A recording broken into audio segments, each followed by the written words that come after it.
How you doing? My name is Frank Caputo. I'm a contractor out of California.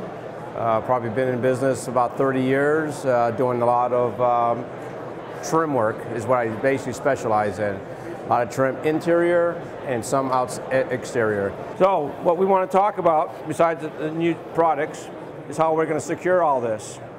Now, I'm not going to get into a lot of the details on framing the deck, but the basic rules for most composites, your framing is going to be 16 inches on center.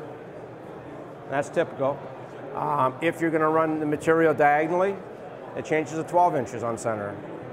So make sure you know what's going to be happening, and make sure you read the directions on any time you're using a new product.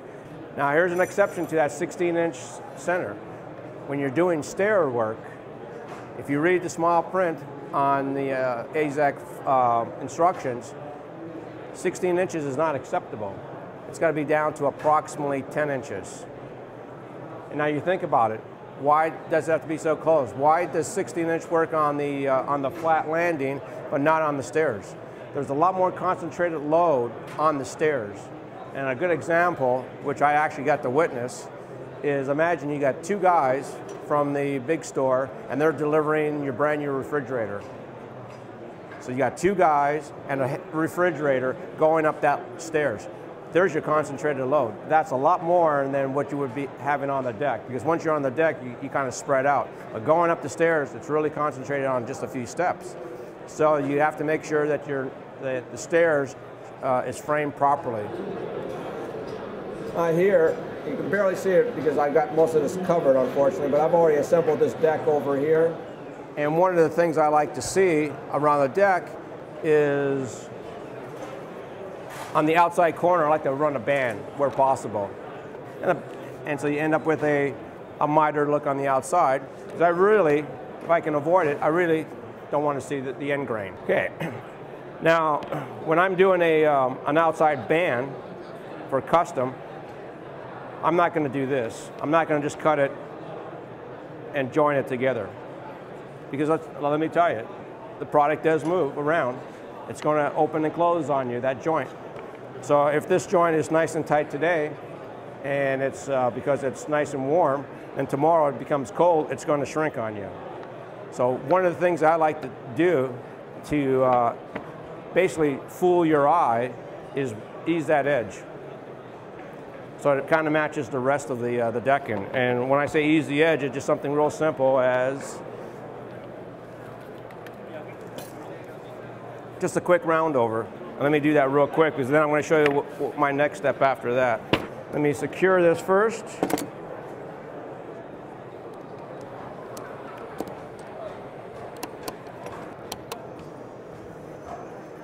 Okay, round overs are pretty easy. Nothing, I'm using just a 1/4 inch, and I'm not even using the full 1/4 inch.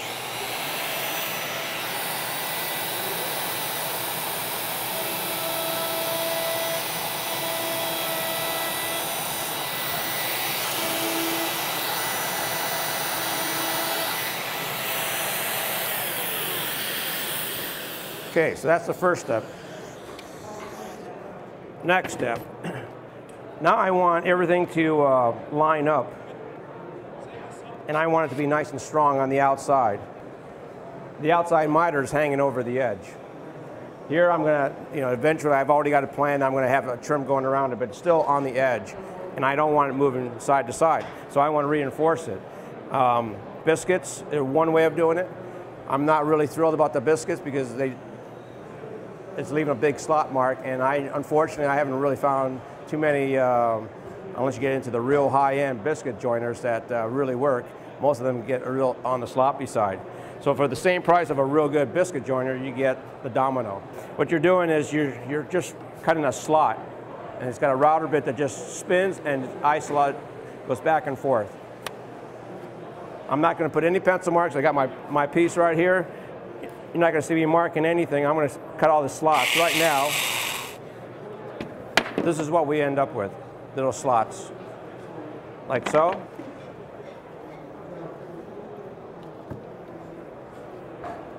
And this is the finished product that's already got the pins, or the dominoes already in there.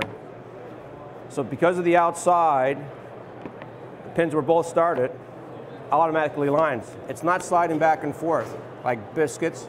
They give you that slop so you can move around. Well, I don't need that slop. I want everything nice and tight. So as you can see, how snug that is, how flat that is. So now I'll put a bead of glue on there and put this together. Now, if for some reason this were to shrink, this is basically fooling the eye if it shrinks and opens up on you.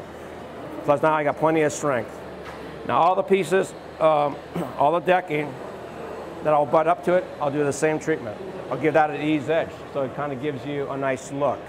So as you're going down the rows, and if you have to use joints in your deckings, because most people don't have 40-foot material available, then you'll have that randomly, and it really looks good. So that's the way that I recommend treating the deck. Here's the glue. I can have this thing tack up in about 10 minutes. I've got like 5 to 7 minutes of working time with this glue. It's a water-based glue, so it gives you that durability of time. Here's the thing. You cannot just, and I'm going to call it surface tension, where you just glue it and hold it there without any tension. That doesn't do you any good because you're not really doing the glue any justice. We all know that if you're doing interior woodwork, the same thing. You need to have it under clamping pressure. So I would have this clamped together. Here I have a mini version of a small clamp, but I would actually use a bigger clamp that would hold this under pressure, hold that together. 24 hours after you've done that glue joint, 24 hours, it's cured. If you've applied enough glue on there and it's 24 hours later, that joint's not coming apart, guaranteed. Not coming apart.